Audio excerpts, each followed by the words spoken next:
உலகம் சொல்லுகிறதை போல இந்த சரீரம் செத்துவிடும். இந்த சரீரம் சாவாம இருக்காது. ஏன் தெரியுமா? நான் தேவ சாயலை இழந்து மனித சாயலை பெற்றுக்கொண்டு தேவ சாயலை பெற வேண்டுமானால் மறுரூபமாக்கப்பட்ட மனவாட்டியாய் மாற வேண்டும். சபை எத்தனை பேர் ஆமென் சொல்ல முடியும்?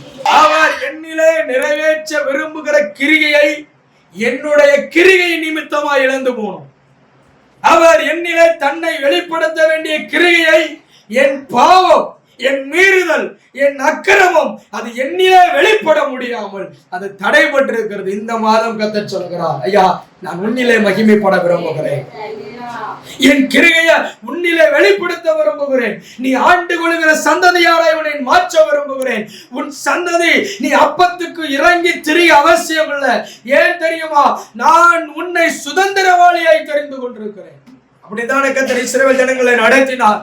அடிமைத்தனை விட்டாகி எகிப்தில் இருந்து அல்லவா அவர்கள் அழைத்தார். எதற்கு? அவர்கள் இஸ்ரவேல் சுதந்திரத்தை அவர்கள் அனுபவிக்கும்படி, சுதந்திரவாளியை அவர்கள் மாறும்படிதான் கர்த்தர் அவர்களுக்கு ஒரு சுதந்திரத்தை அருளினார். அதைத்தான் கர்த்தர் இன்னைக்கு சபைக்கு சொல்றாரு, நான் உன்னிலே மகிமைப்படும்படி என் கரத்தின் கிரிகை நீ ஐயா